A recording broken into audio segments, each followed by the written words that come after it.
Yeah, what's up? What's up? Don't worry. Don't worry. This is not going to be a long episode. So I'm not going to waste your time. I'm not going to, banter too much. I don't have it in me, bro. I don't have jokes. I don't have it. I don't have it in me. Today is a difficult day. You know, 90% of Manchester United fans realize that we're not going to win this game today. We sat here and we just, watched the game as fans. We support our team. We ride with our team. But deep down inside, we realized we didn't have a chance to win this game. So it's so difficult to feel this empty and feel this sad and broken over a game that we knew we were going to lose. We're like an abused wife that sits there and we're constantly getting punched up by our spouse, and we come back and then we sit there, and then every time he punches us up in the face, we cry. Like, bro, what do you expect? That's what he does. He punches you in the face. So why are you surprised when this day happens and he punches you in the face? As a matter of fact, the days he don't thump you up, you'll be surprised. And the same way for this damn team. The days we actually play well are the days that we sit here and we realize, like, oh man, they actually won a game. And I've been saying on this podcast for weeks, fellas, these little last minute wins, these game saving performances is hiding the real issue. This team is in trouble. You know what happened to me earlier in the weekend? I realized we were in trouble because I sat here and watched Arsenal thump up Sheffield United, the same team that are playing on their front foot against us. The same team that gave us problems last week was slapped up by Arsenal. So I'm sitting here and saying, what do you expect from this damn team? What do you expect this team to do who struggles with Sheffield United, 1 point in 9 matches? An all-time record low. What do you expect from a team that does that? How can you expect a team to at least put together a good performance against Man City? Possibly the best team in the world right now. Sitting here, bro. You know what it feels like? It feels like when I first started watching football and how Man U was dominant. We were that team where every week we just put players in back and forth, pause, and we sat here and we just dominated Man City. Like, who was Man City? That's why, like, now most of these folks who are Man City fans are fair weather fans. Because when I first started watching the EPL, it was 4 teams. It was Arsenal, it was Man U, it was Chelsea, it was the Pool. Those are the main 4 teams that you saw repped. No one was no Man City teams fan. It's towards the end when they had guys like Tevez and what's that black Italian guy, Balotelli, whatever his name is, Balatli. What's that guy's? I can't even think straight, man. I see him right in front of me, but that guy, Balotelli, I don't know his name. Forget his name, but that's when he started to turn the corner. But back in the day, we just used to dominate these guys. Where like the derby was like a joke. It was like a formality. And guess what? That's us right now. That is who we are. When we play these games and no one sits here and expects us to. We sit these games, I don't care who Pep puts in, who's not playing, who's not working, we get slapped up every single time. The levels between Man City and Man United right at this particular time is infinite. It's like the difference between Floyd and freaking Jerry Cooney. We're Jerry Cooney right now. Man City's Floyd. There's no reason why we're in the ring with these guys. But it goes back to my point. Cats sit here and said, and he has injuries. Man, go kick rocks, man. It's not an issue of injuries. Could somebody tell me what is our style of play? What is our structure? I don't want to hear anything about ownership. I don't want to hear anything about the Glazers, the Sheikh Mohammed guy. I don't want to hear anything about what's that freaking guy? Ratface, the new guy who's supposed to get 25%. I don't want to hear anything about that. Can I tell you why I don't want to hear anything about that? Look at the Spurs. Or is it? Are you telling me the Spurs have a better structure than Manchester United right now? Do you think Daniel Levy is a better owner than the Glazers? Right now, they're sitting here at the top of the league. We're 8th. Yo, our goal diff is -5, bro. Let's look down the list. You have Nottingham Forest, bro. Number 16, -5. Brentford's a +4. Chelsea's a +2. We're a -5, bro. What the frick, bro? So, listen, man. I tell you, bro. I sit here and tell you. I sit here and been telling you all this time. This coach is not the issue. It's not the one, bro. I've been telling you all this time. This coach is the problem. People want to sit here and make excuses. They want to sit here and talk about injuries. A lot of those guys that started today were brought in by him. Do you know what is the biggest frustration with this coach and that doesn't make sense, right? That doesn't make sense with this team. Mason Mount. One of our top signings in the summer was Mason Mount. And what has he done? He doesn't have a place on the squad. He does not know where to play Mason Mount, man. He does not know how to play the guy that he brought onto where is he going to play, guys? Like, yo, he brought this guy in and he has no position on the team. He fought, oh my God. Mason Mount was supposed to go to Liverpool. But he sat there and bid and brought the guy in. But he does not know where he's going to play this guy. What are we doing here, man? I think he could make a difference. He could do something to help us out. But there's no spot on the pitch. The manager does not know where he's going to play. What the heck is going on here, bro? Mason Mount's probably kicking himself like, why the hell am I on this team? Why the hell am I on this squad? What the heck? Bro. What the heck are we sitting here doing right now with ourselves, bro? We got this coach. Yeah, listen, whatever it may be, different. I don't want to hear anything about no policy, no freaking ownership issues. We have no help. I saw a stat. Let's go down the line this season. We got Anthony, 403 minutes played, no goals. No assist. Garnacho, wonder kid, 227 minutes played, no goals, no assists.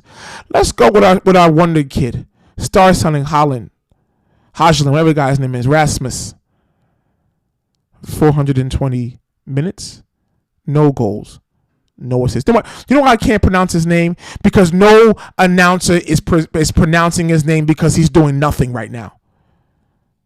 Until he starts scoring and we hear his name more often, then I will learn how to pronounce his last name. Haaland, Rasmus Haaland. I don't know what his goddamn name is. Either way, 420, no goals, no assists. Let's check Martial off the bench. Huh? The French fry, the French assassin.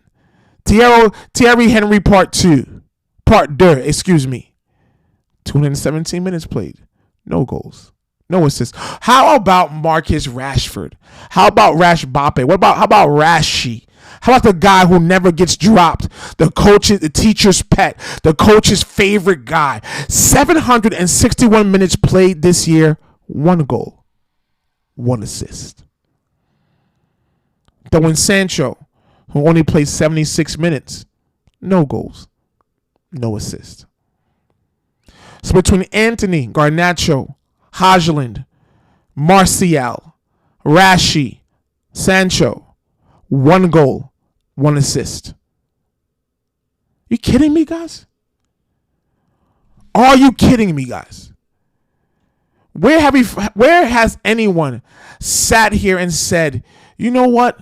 Let's sit here and this guy has came onto our team. He's gotten better. Who, guys? The frick, man. And you're going to tell me that this guy is the one. You're going to tell me this guy is the difference maker. I'm going to rally behind this guy. You know who's laughing now? Sancho. Sancho's sitting here like, he's like, yep, ha ha ha. Yeah, I guess we got to practice, right? I guess the issue is practice. As I went through the highlights of this game and went through this game, I'm like, bro, there's no structure, no direction. There's no idea as to what this manager wants to do, bro. I have no idea as to what this manager is trying to do, guys. I have no idea as to what the plan is for this guy. As we sit here and watch this disgusting garbage every single freaking week. Garbage about garbage. Right now we're going against Fulham, and I am not confident that we can even defeat Fulham. We turn on our TVs every week not knowing as to what we're going to get ready to see. We sit here every single week, watch games, turn on our TV. Over here, we get up early in the morning. We get up all this time not understanding what we're getting ready to do. We just sit here and hope for the best. We sit here and try to believe that something is going to be done. Dead, bro. Dead. And I'm tired of hearing like, oh, why is Manchester United get a grade out for coaches? Just picking the wrong guys, bro. I think the latter two were not. I think the latter two, Ali and Ten Hag, were issues. I think Van Gaal and Josie just had raw deals where they weren't given enough power to do what they wanted and bring the guy that they wanted in. I think Ali and Ten Hag are just bad coaches. I think someone said earlier, they said maybe the issue is that the coaches have too much power because they're allowed to bring in who they want to bring in. Because all these guys that they brought in, all these 16 signings, half of those guys were brought in by the coach. They had a connection to him. The coach knew them. So I'm sitting here looking, and maybe dude was right. Maybe CR7 was actually right. He's sort of writing on the wall, and dude just sat there and was like, yeah, I'm out. I'm going to the Arabs, bro. He understands what winning football was. He understands what winning culture was. And he's like, this ain't it. This Mickey Mouse coach over here ain't the one. He needs to go back to Breaking Bad. Start cooking dope. Not coaching my team. So we sit here and we look at that and we worry about that, man. And we sit there. And these ninjas had the audacity to sit here and do a tribute to Bobby Charlton. I told this boy rolling around in his grave right now watching this team play. He's up there, yo. He's telling God to take his jersey down. He's in heaven. He was like, yo, don't bury me in a Man U jersey. He's up there wearing them neutral like EAFC jerseys. That ain't my squad. And yeah, you want to say the team got to suck it up and deal with it. Pause. But nah, bro. If you have a coach that doesn't know what he's doing, bringing people on and moving them all around the pitch, I sit here and say, he's done, bro. He does not know what he's doing, bro. Go back to Ajax, bro. Go to Ajax, go to a little mid-tier team, and you sit there and you realize, who, and have fun. This is not for you. This is not for you. You're not him, bro. You're not big time. Do the players have something to do? Yeah. Have something to blame? Yeah. But you sit there and you can do but so much, man. You could do so much with the squad, bro. And one of the issues we gotta knock them as well. Here we go. One of the issues we have to knock on him as well is the fact that he chose Bruno as captain. Bruno is first in the league first top guy in the league when it comes to whining and complaining. He has the most whines in the freaking EPL. The most tears shed in the EPL. He's number one. As a captain, he's supposed to be strong, supposed to be a leader, but he's the main guy whining about every single call, every single pick, every single play that goes against him. He whines. That's a strike against him. Rashford, bro, listen, man, you're my guy. I nearly got your jersey last year, but you ain't it, bro. You ain't it. I think he has to go. He has to go. We need to sit here and sell him while his value is high. Because he's a classic front runner. When things are going well, they go really well. When things are going bad, he just mopes and does not make a difference. Uber talented player. Great player. Again, I'm a fan of Rashford. It pains me to talk bad about him. But the proof's in the pudding. 1 goal, 1 assist. 700 some odd minutes. So we can't sit here and just be dumb and say he's perfect when he's actually part of the problem. He's actually part of the issue that we're having. Now I see reports that Toni Kroos is being offered to Man U. Watch me sign that guy. Yep, watch me sign Tony. That's a typical guy. Real realize we're a bunch of dumb suckers that fall for this pause, that fall for all these dumb offers. They sold us Casemiro, who has to be replaced. Nah, bro, this can't stay this way. Like it can't continue this way. We can't sit here and say no, it's not the coach, it's the owners, and continue to. This is week 9. This is match day 9, bro, 10. And I'm done with this team, bro. The league is not a third of the way through. And I'm tired of this crap already, bro.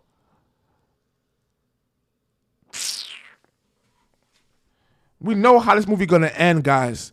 We know what's going to be the result. So why waste our time? Why sit here and find a way to try to find a way to waste my time and your time, knowing how this movie's going to end. The movie's going to end with us losing. Us losing. Because right now, are we sure that Man U is better than Chelsea? Are we sure that we're better than West Ham? Let's be honest. We played Brentford. We played Palace. Palace beat us. Brentford, we need a miracle from Scott Haaland over here. Scotty Haaland out of here. Erling McTominay for us to sit here and get a win.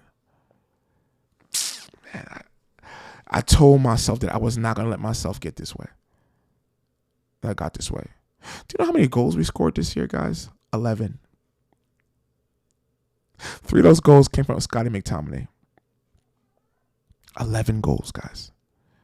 3 of those goals came from Scott McTominay. 1 came for Harry Maguire. You know what's sad? I can remember all of our goals. We sat here and no one's getting better. So at what point can we stop blaming the ownership? This is not a Glazers issue. The issue with the Glazers is going to prevent us from getting to Man City's level.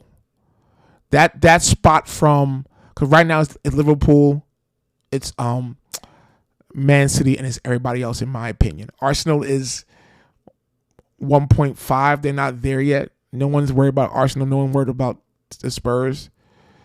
Villa's Villa. Newcastle is up and coming. They're still about a year or 2 away. But what's going to prevent us from getting into the same room as Liverpool and Tottenham are the Glazers. It's just those nuances and those shrewd, that structure that we need. But I don't need the Glazers to be respectable against Man City. I don't need the Glazers to slap up Sheffield United. I don't need the Glazers to sit here and slap up Brentford. I don't need the Glazers to sit here and play Crystal Palace. Yo, this freaking guy, this guy who has a foot in the grave, the coach of Crystal Palace, freaking outsmarted our own coach. He sat there in the middle of the week on a Wednesday night, played a bootleg squad, had us coming here overconfident. The coach got him figured out, and then he sat here during the Saturday during the league match and beat our team. How are you out coached by someone who's half dead? Their coach, I don't know the goddamn guy's name. He's at least 85 years old, but he outsmarted our coach, Mr. Boy Wonder himself.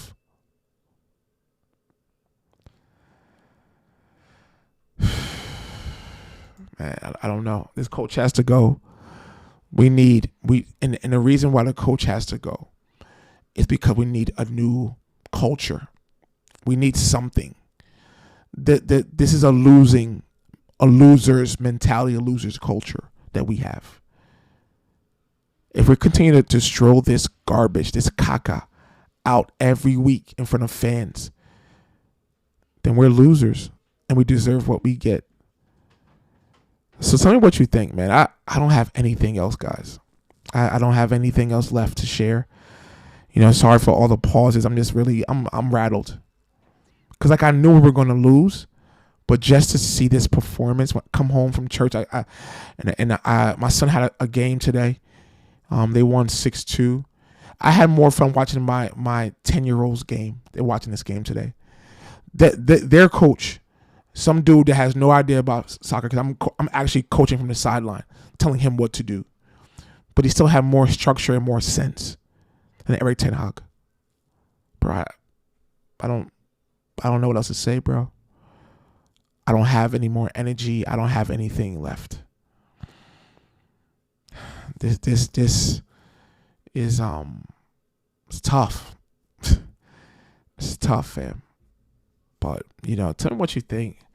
Please continue to see us on Twitter, see us on TikTok. Give us some feedback. Thank you for those who have been listening. We're growing very, very well. A lot of listens, and I appreciate you guys, man. But I don't know if I could do this podcast anymore. I don't know if I could continue to share.